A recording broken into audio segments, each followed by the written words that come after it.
Diarra ANACIM moo leen indi seen xibaar météo xibaar yi dañ koy tàmbaleeg avis bi nga xam ne doon nañ leen ko yëgal fan yi weesu muy ganax gu xaw a am doole bu nar a weesu 2 mètres ak genn wàll te ñu nar kaa nemmeeku incha allah ca Dakar tàmbale nañ kaa nemmeeku sax nag te dina fi desandi incha allah fii ak ëllëg alxamis bu juróom benn waxtu jotee ci fajar ganax googu nag dina xaw a sori tuuti tefes gi ci diggante Grande Côte waaye tamit Petite Côte muy diggante donc Ndar jàpp ba boori Thiès waaye tamit ca suuf diggante Thiès jàpp boori Joal donc ñuy ñaan nag ñi nga xam ne ñoo nar a dem biir géej ñu mën a bàyyi xel xibaar yooyu ngir mën a mucc ci ganax gi nga xam ne dina fa nekk bu ñu jógee nag ci géej gi ñëw ci joor ji dinañu gis ni incha allah ak animation satellite bi dinañu am ay niir yoo xam ne dinañ ko tàmbalee nemmeeku ci réew mi ci guddi gi rawatina ci boori Kédougou ndax lii des ci réew mi asamaan su xaw a leer lañ nar a nemmeeku bu baax ak weer goo xam ne dina feeñ bu baax ndax ngelaw goo xam ne incha allah dina ëpp gox yi nekkee ci boori géej gi nar a jugee boori bët gànnaar ngelaw gu xaw a am doole tuuti waaye li des ci réew mi nag dinañu gis incha allah ëllëg ab ngelaw bu nar a jugee penk moo nar a gën a laal gox yi féetee ci daanaka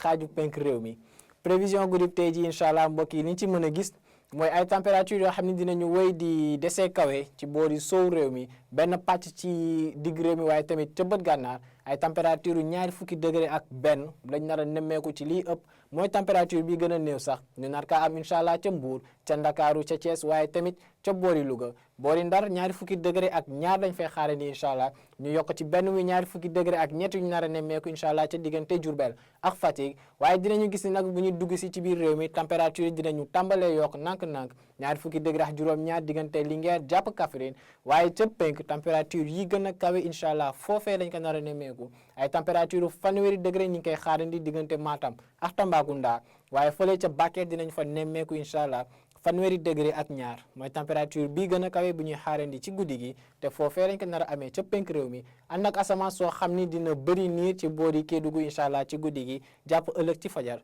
bu ñu demee nag ba ëllëg incha allah ci digg bëccëg ab tàngoor lañ nar a wéy di nemmeeku ci gox yi féetee ca penk réew mi donc nit ñi di fanaanoo tàngoor ci guddi gi noonu lañ nar a yeewoo ak moom incha allah ca boori penk réew mi diggante Matam jàpp Bakel ba Tambacounda ay température yu nar a weesu 20 degré ak juróom ñu ngi ko fay xaarandi nar a àgg sax ba 20 degré ak juróom ñaar comme ni ngeen koy gisee ca Matam mii nar a jël raw gàddu gi incha allah waaye tamit ci digg réew mi tamit dinañu wéy di nemmeeku ay température yu kawe lool lu ci mel ni Linguère mi nga xam ne 20 degré ak juróom benn la nar a am 20 degré ak juróom ñeent ñu ngi koy xaarandi ci diggante Diourbel waaye tamit ci diggante Diourbel ak Kaffrine dinañu am 20 degré ak ñett ca Kaolack 20 degré ak ñaar dinañ ko nemmeeku incha allah ca Fatick bu ñu xoolee nag ca sow réew mi daanaka ca Ndakaaru lañ am température boo xam ni du tolloog 20 degré mu nar a àgg ci 20 degré ak juróom-ñaar mooy température bi gën a néew incha allah ëllëg ci digg bëccëg waaye 20 degré ak ñett ñi ngi koy xaarandi diggante Thiès ak Saint-Louis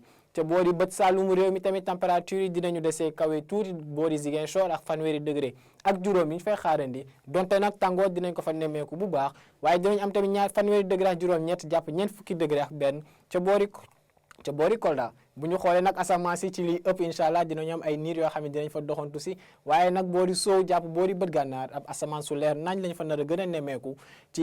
ëllëg incha allah ci digg bëccëg mbokk yi ma leen di fàttali ganax gi nga xam ni incha allah dina desandi biir géej nar a nekk ci boori Ndakaaru waaye tamit du sori lool boori Grande Côte ak Petite Côte nar faa desandi incha allah fii ak ëllëg bu juróom benn waxtu jotee ci fajar ci la géej gi nar a dellu si waat